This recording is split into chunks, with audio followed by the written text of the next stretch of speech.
Olá, tudo bom?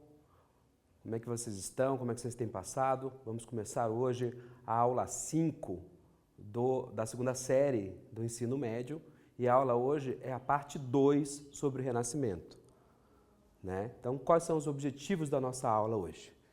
Pontuar alguns artistas do Renascimento, juntamente com suas principais obras e curiosidades. Você lembra que na aula passada, tá, a gente falou sobre a história do Renascimento, o que aconteceu lá, sobre os mecenas e etc. Então vamos relembrar um pouquinho o que a gente fez, na aula anterior, que o Renascimento foi um período de realizações no campo das artes, da literatura e das ciências. A importância dos mecenas para os artistas da época, como eu falei aqui já. E hoje a gente vai falar das tartarugas ninja. Lembram que foi grande inspiração para o nome das tartarugas ninjas? Então tá aí 4 tartarugas ninja você conhece e hoje eu vou colocar mais 2. Então vocês têm o Michelangelo, o Leonardo, o Rafael, o Donatello. Hoje a gente vai ter o Botticelli, que eu fiz uma tartarugazinha verde, e o Verrocchio. Tem muito mais artistas, mas esses aí é o que a gente vai pontuar hoje para a nossa aula. Então vamos então. Vamos começar com a parte mais demorada. Vamos começar com o Michelangelo. Cara, esse cara... Michelangelo, 1475, 1564. Entre 1508 e 1512, pintou o teto da Capela Sistina. Tem o filme Agonia e Êxtase, que explica muito bem sobre isso. Tem outros documentários que eu coloco aí na frente que você vai ver, tá? E foi no Vaticano. Trabalhou mais de 50 anos para a igreja. Se eu não me engano, foi para cerca de 13 papas.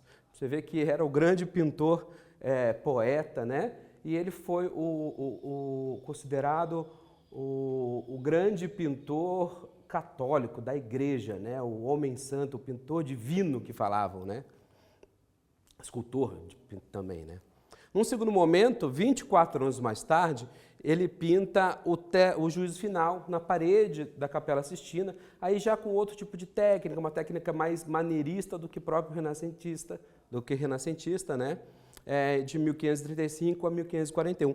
Também um tema proposto pelo Papa Júlio II, que a gente falou tanto na aula passada, só que ele já tinha morreu em 1514, mas ele deixou a ideia para o Michelangelo, que depois, 2 papados, ele vai lá pintar o Juízo Final.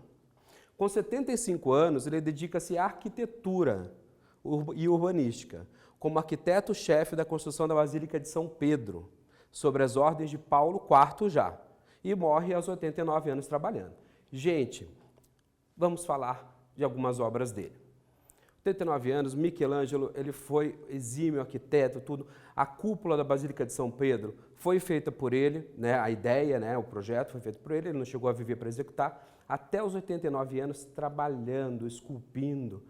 Tem a Pietà Rondanini, que ele não termina, mas serve de grandes inspirações para outros artistas do futuro. Aqui é o grande nome que leva Michelangelo, o Davi.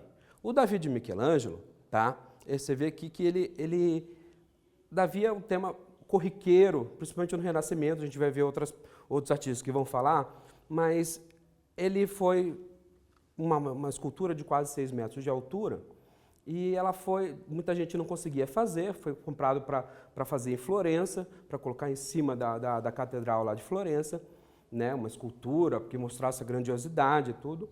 E quando Davi foi chamado para fazer, e ele ganhou lá a concorrência para fazer, ele literalmente, ele coloca o Davi, não como o Davi, que é daquela história do Davi do gigante Golias, que corta a cabeça do gigante Golias, ele coloca o Davi antevendo o fato.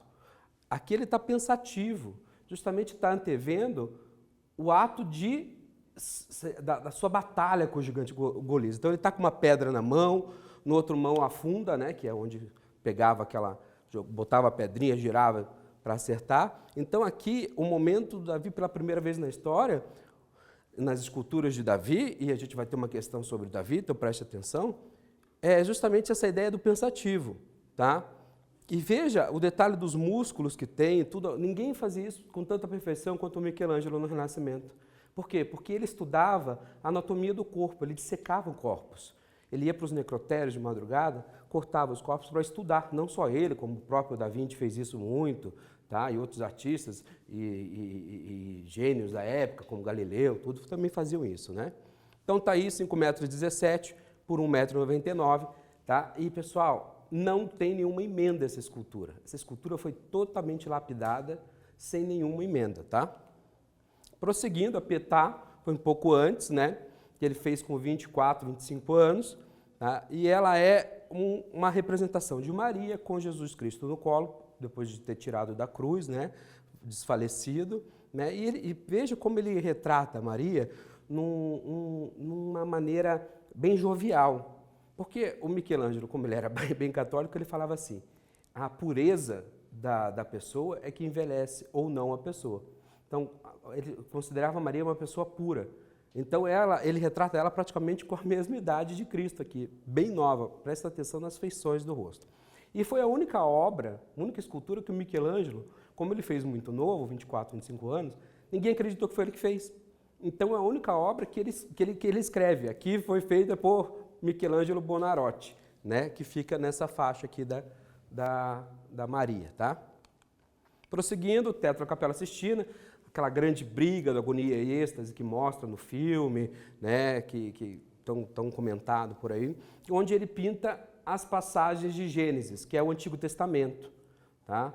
Então ele pinta toda a abóbada da igreja, todo o teto da Capela Sistina são algumas passagens bíblicas, né, e depois os profetas nas laterais, né, e a grande passagem foi, sem dúvida, a criação de Adão, né, que foi a grande inspiração que reza a lenda que ele teve.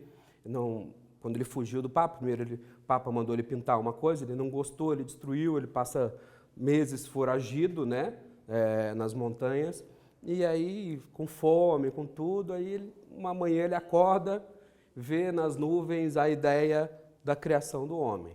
Né? Isso é o que reza a lenda que estava na biografia dele. Né? E lá ele teve a grande ideia de fazer toda a contestação, a criação do Gênesis, né? Do Antigo Testamento. Aqui a passagem do juízo final, você vê que aqui os corpos já estão mais contorcidos, já não tem mais tanta perfeição, mas é a ideia de movimento mesmo, que é uma passagem do juízo final que ele vai fazer já numa técnica que a gente diz que é renascimento, mas um pouquinho maneirista, né? Grande precursor do maneirismo, o Michelangelo acabou sendo. Né? Então, indicação do filme, né? Tem um filme bom também, Michelangelo Infinito. Coloquem um código de barra ali, vejam um filme que conta todas as obras dele, tem muita coisa para a gente fazer e ver, é bem legal, tá? Então, o site da Capela Sistina também você pode fazer o tour virtual, vale a pena também, tá? Aqui o QR Code para você ver. Então, atividade. Agora uma coisinha para você parar e pensar. Escreva no seu caderno um texto de no máximo 6 linhas sobre esse grande mestre Michelangelo. Cite características e personalidade da obra. Você pode falar do Davi, você pode falar da Capela Sistina. Vamos dar um tempinho para vocês.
E aí, tudo bom? Já pensaram?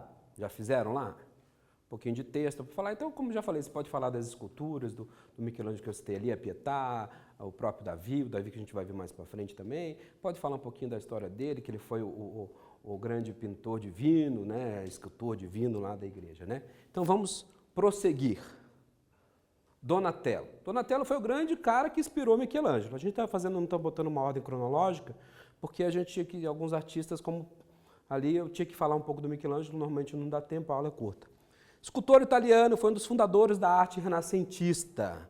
Fez a primeira estátua nua do Renascimento, que é o Davi do Donatello. E resgatou a técnica do contraposto, que foi falado na aula passada, aquela que deixa a perninha um pouquinho mais molinha, menos dura, como se era nas artes antigamente, né? Então tá aí o Davi do Donatello, ele é um Davi bem menor do que o do Michelangelo, Michelangelo 5,17 m, o do Donatello também em Florença ficou, né? Ele é de 1,58 m, ele foi feito entre 1440 e 1444, tá? Então veja aí os detalhes, né? Ele tem um chapéuzinho mais clássico, ele não tem aqueles músculos do Michelangelo, e aqui ele já está com a cabeça do Golias aos pés, isso é, já foi feito, né, o final da mitologia, né? Então vamos prosseguir.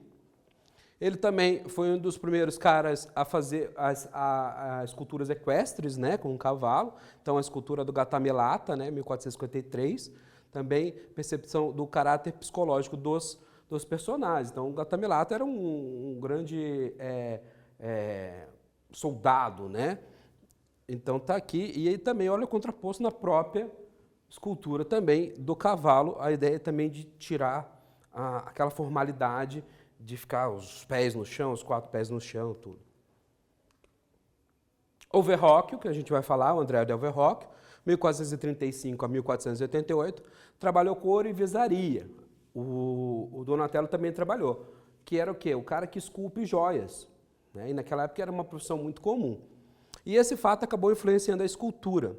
Tinha um ateliê de arte em Florença, que é o ateliê del Verrocchio, por isso a gente colocou o Verrocchio, nossa nova tartaruguinha aí, porque a gente vai falar de alguns artistas que precisa saber quem é esse cara aqui.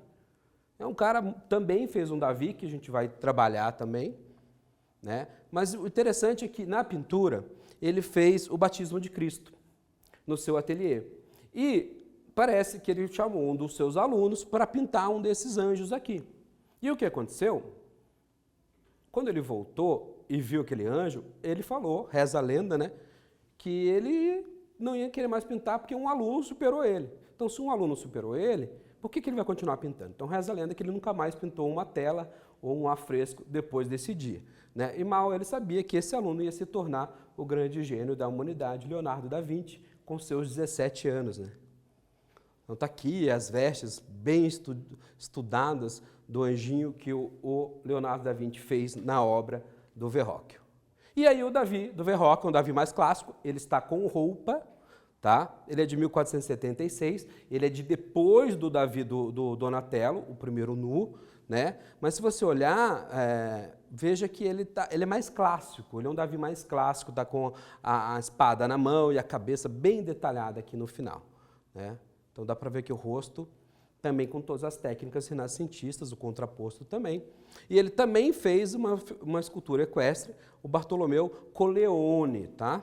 Em 1478. Teste para vocês.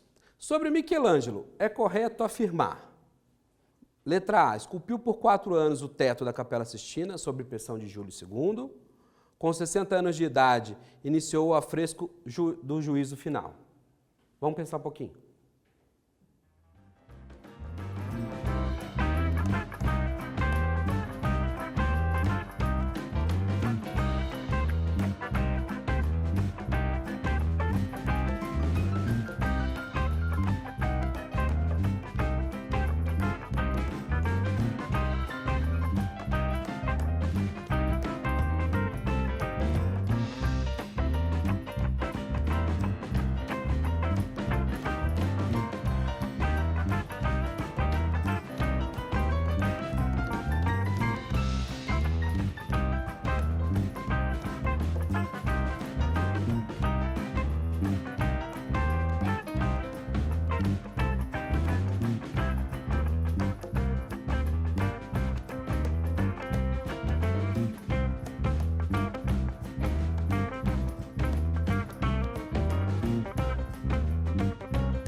E aí, pessoal, tudo bom? Voltou? Bem facinho essa, né? Só que, na verdade, qual que é a verdadeira resposta? Ele esculpiu o teto da Capela Sistina por 4 anos? Ele pintou o teto da Capela Sistina por 4 anos, né, pessoal? Então, olha a pegadinha aí. Enem trabalha muito esse tipo de pegadinha. Não, a resposta correta é com 60 anos de idade, iniciou o afresco juízo final. É só você voltar um pouquinho ali e ver as datas que eu passei quando eu expliquei o juízo final, né? Você vai ver que a data coincide com isso. Agora um quiz para vocês. Relacione cada escultura. Você viu que a gente passou 3 esculturas de Davi: Donatello, Michelangelo e do Verrocchio. Então vamos trabalhar ela, tá? Escultura de Davi com o seu respectivo autor e marque a alternativa correta. 1 para Verrocchio, 2 para Donatello e 3 para Michelangelo. Vou pensar mais um pouquinho.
E aí, pessoal, esse foi um pouquinho mais difícil, né? Então, a gente vai ter que lembrar um pouquinho, volta aí os slides, para a gente voltar nas 3 imagens. Então, ó, essa primeira escultura está com o cabeça do gigante Golias aos pés, ela é uma escultura de bronze e ela tem roupa. Então, lembra que eu falei agora um pouco mesmo sobre o Verrocchio. Então, ela é uma escultura de Verrocchio. A do Michelangelo, aquela estátua de 5,17 m, tá, com a funda na mão, ainda prevendo o que vai fazer com o gigante Golias. Essa é de Michelangelo. Então, aqui seria 3. E a última, o primeiro nu do Renascimento, né, o Davi do Donatello. Então, ficaria 1, 3 e 2. Vamos confirmar? 1, 3 e 2. Então, a resposta certa seria a letra B. Vamos prosseguir. Vamos falar agora de Sandro Botticelli. Eu vou falar um cara que, nossa, adorava as mulheres. Esse cara era demais. E trabalhou e estudou na escola de Verrocchio no mesmo período contemporâneo de Leonardo da Vinci, tá? Então, ele é de 1445 a 1510. Para ele, a beleza estava associada ao ideal cristão. Fez o primeiro nu feminino, quase 40 anos depois daquela escultura do nu do Donatello, tá? Em 1484. 40, 50 anos depois do Donatello. Obras destacadas, a Primavera e o Nascimento de Vênus. E é justamente o Nascimento de Vênus, o primeiro nu feminino, né? Se vocês observarem aí, tá? Zéfiro está aqui, o deus do vento, né? A Flora, tem toda uma mitologia por trás, que aqui a gente não vai ter tempo para falar, mas é interessante vocês buscarem, porque conta toda a história mitológica de Cronos, com Eras, tudo aí, tá? Então, o Nascimento de Vênus, temperatura primeira, pintura. Vocês vejam que o detalhe a gente consegue observar. Opa, vamos voltar um pouquinho aqui. Que o rosto dela ainda tem uma linha um pouquinho forte. Uma curiosidade sobre isso aqui, que é a primeira tela. Antigamente se pintava em madeira ou a fresco. Foi a primeira tela do Renascimento, tá? Ainda feita na técnica de têmpera, que é aquela técnica que vocês fizeram numa atividade lá, que misturava com ovo, tudo, né? A tinta óleo ainda não tinha surgido aí, né? O aperfeiçoamento da tinta óleo. A Primavera, veja a característica, né? 1482, também a ideia da fertilidade, tudo. Então, depois que ele vai para Roma, tudo, ele começa a observar, ele que pintava muitos temas religiosos, ele começa a observar a importância dos seres mitológicos, né? Ele começa a pintar isso, pintar essas mulheres maravilhosas também.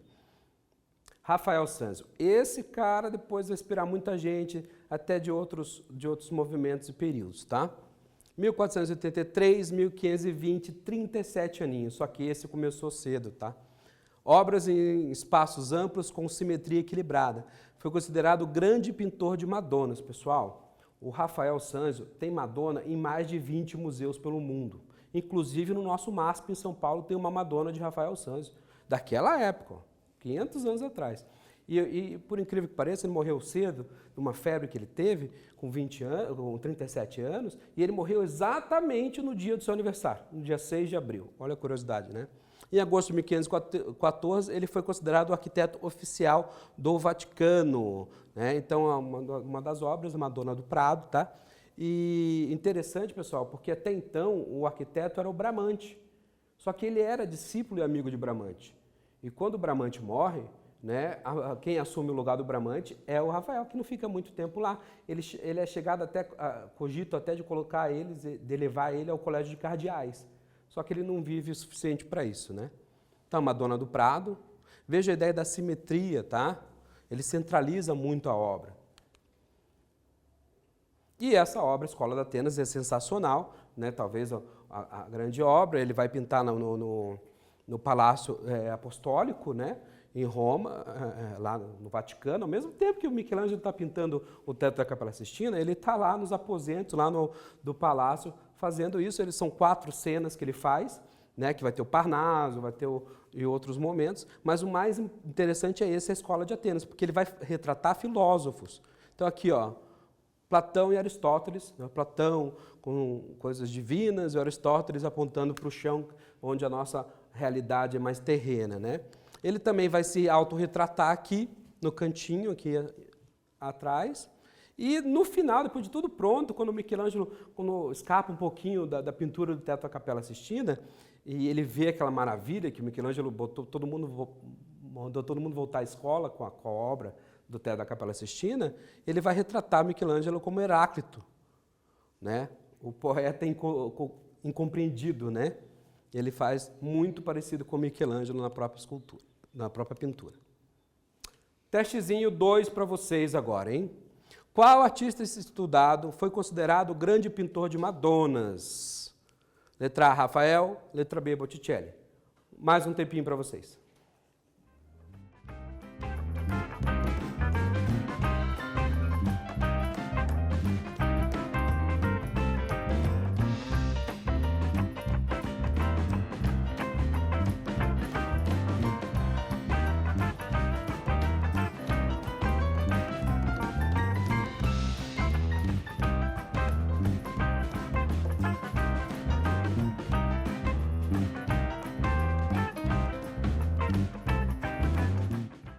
E aí? Essa tá fácil, né? Vamos pensar um pouquinho? Olha, pessoal, qual artista estudado foi considerado o grande pintor de Madonas? Acabei de falar que o Rafael Sanzio, ele tem Madonas espalhadas para o mundo inteiro e hoje estão presentes em mais de 20 museus as Madonas do Rafael Sanzio. Além de outras coisas que ele fez, foi grande, genial. Ele foi inspirado, né? Ele é contemporâneo de Leonardo da Vinci, do Michelangelo, e ele se inspirou nesses dois grandes gênios, né? Então, a resposta correta é o Rafael Sanzio. Quiz 2. Temas que expressavam o ideal de beleza, que também estava ligado ao cristianismo. As figuras manifestam a graça divina. São características de qual artista? Michelangelo, Rafael Sanzio ou Botticelli? Mais um tempinho para você.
E aí, pessoal, de volta, então vamos lá. Temas que expressavam o ideal de beleza que também estava ligado ao cristianismo. As figuras manifestam a graça divina. São características de qual artista? Lembra que eu falei? Eu parei lá naquela Vênus, Nascimento da Vênus, e falei, olha que beleza essas mulheres pintadas. E o Botticelli gostava muito de pintar, né, as mulheres. Né? Conta até uma história que a inspiração da Vênus lá veio de uma moça, né, não me lembro agora o nome dela, que eles acabaram tendo um caso, acabou muito triste porque ela morre de febre na época e o Botticelli morre assassinado. Né? Então a resposta correta é Botticelli. Vamos prosseguir?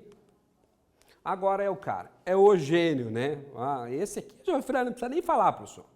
Vou falar só um pouquinho com ele, só para a gente ir para o caminhamento final da nossa aula. Gerador de uma atmosfera que parte da realidade que mais estimula a imaginação do observador. Realizou trabalho em diversos campos do conhecimento. É o que a gente chama de polímata.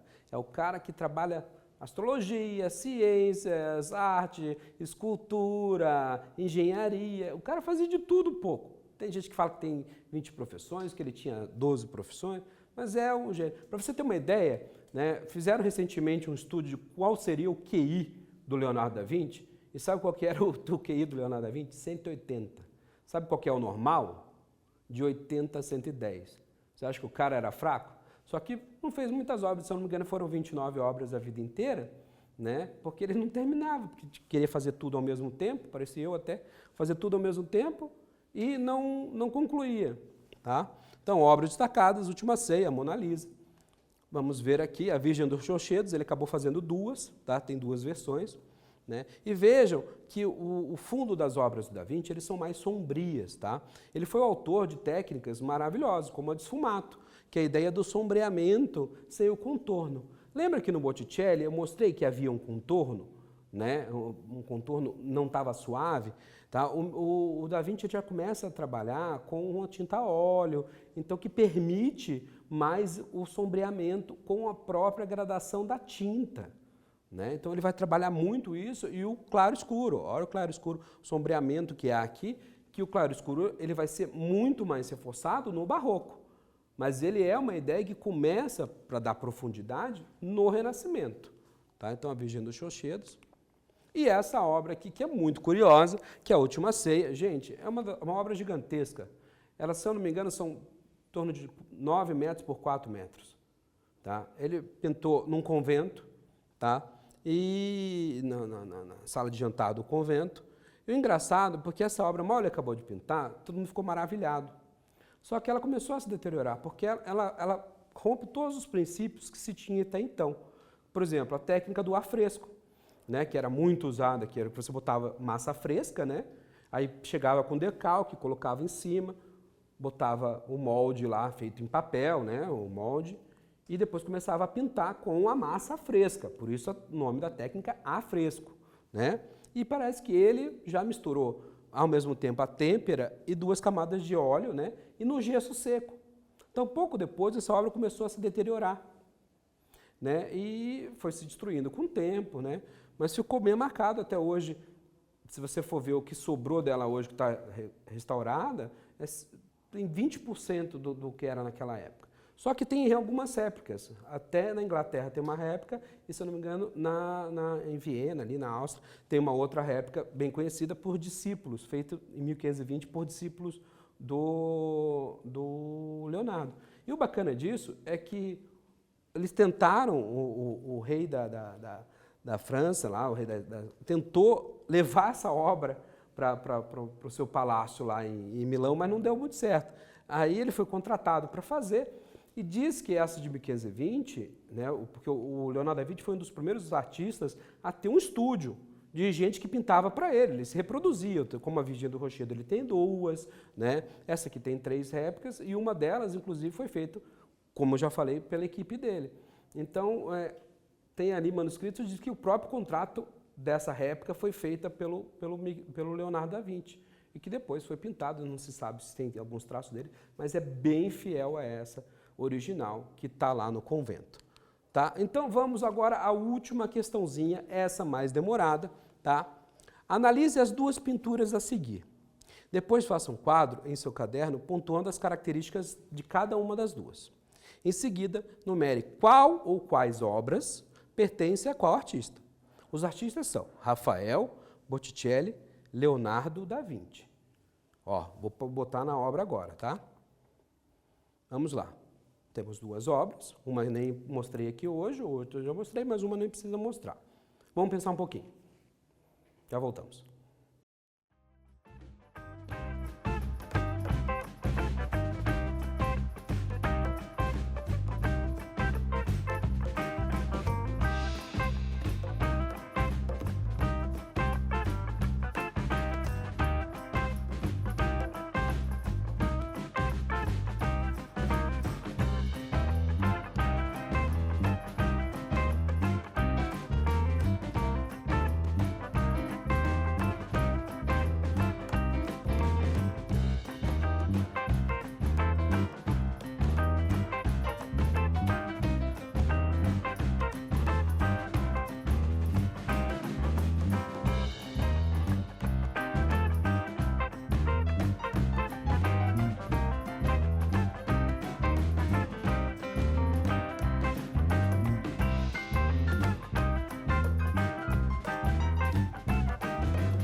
Voltamos. Pessoal, eu gosto muito dessas questões que eu faço de analisar a obra, porque a gente começa a comparar uma com a outra, tá? Então vamos lá.